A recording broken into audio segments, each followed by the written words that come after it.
Syarif Hidayatullah atau Sunan Gunung Jati adalah seorang ulama Wali Songo, majelis pendakwah agama Islam dalam sejarah Indonesia pada abad ke-14 Masehi.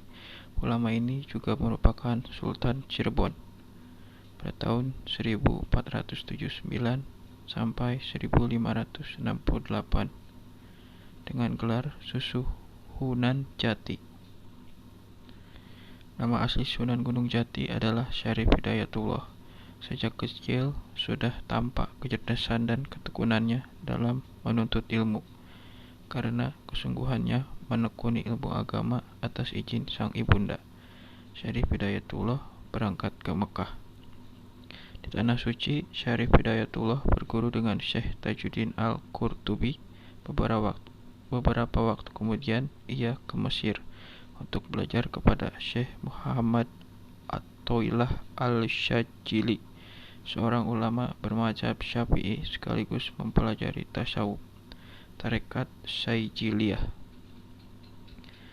Atas arahan dari Syekh Athoillah, Syarif Hidayatullah kemudian pulang ke Nusantara untuk berguru pada Syekh Maulana Ishaq di Pasai, Aceh. Selanjutnya ia mengembara ke Karawang, Kudus hingga di pesantren Ampel Denta, Surabaya untuk belajar kepada Sunan Ampel. Oleh Sunan Ampel, Syarif Hidayatullah diminta untuk berdakwah dan menyebarkan Islam di daerah Cirebon. Di sana ia menjadi guru agama menggantikan Syekh Datuk Kahfi di Gunung Sembung. Setelah banyak masyarakat Cirebon masuk Islam, Syarif Hidayatullah melanjutkan dakwahnya ke daerah Banten. Dakwah politik Sunan Gunung Jati. Semasa berdakwah di Cirebon, Syarif Hidayatullah menikah dengan Nyi Ratu Pangkuwati, putri Pangeran Cangkrabuana atau Haji Abdullah Iman, penguasa Cirebon kala itu. Syarif Hidayatullah mendirikan sebuah pondok pesantren dan mengajarkan Islam kepada penduduk sekitar.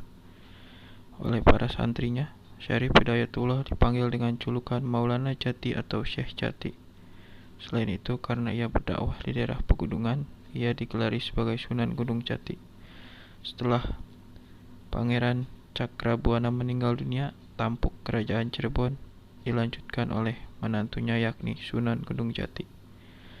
Duduk di kekuasaan, dakwah Sunan Gunung Jati beriringan di jalur politik. Ajaran Islam berkembang pesat di Cirebon, Sunda Kelapa, Banten, dan banyak daerah di Jawa Barat. Untuk memperluas syiar Islam, Sunan Gunung Jati menikah dengan Nyai Ratu Kawunganten, putri Bupati Kuwanganten, Banten. Salah seorang anaknya, Maulana Hasanuddin, kelak meneruskan dakwah ayahnya sekaligus menjadi Sultan Banten. Cirebon juga menjalani hubungan dengan Tiongkok. Diceritakan, Sunan Gunung Jati juga menikahi putri Kaisar Cina Honggi dari dinasti Ming yang bernama Oing Tin. Usai menikah dengan Syarif Hidayatullah, ia berganti nama Nyi Mas Rara Sumanding. Dakwah Islam yang dilakukan Sunan Gunung Jati kian kokoh berkat kerjasama dengan banyak kerajaan tersebut. Pada 1568 Masehi, Sunan Gunung Jati berpulang. Ketika meninggal, usianya diperkirakan mencapai 118 tahun. Makamnya terletak di Gunung Sembung, Desa Astana, Cirebon Utara.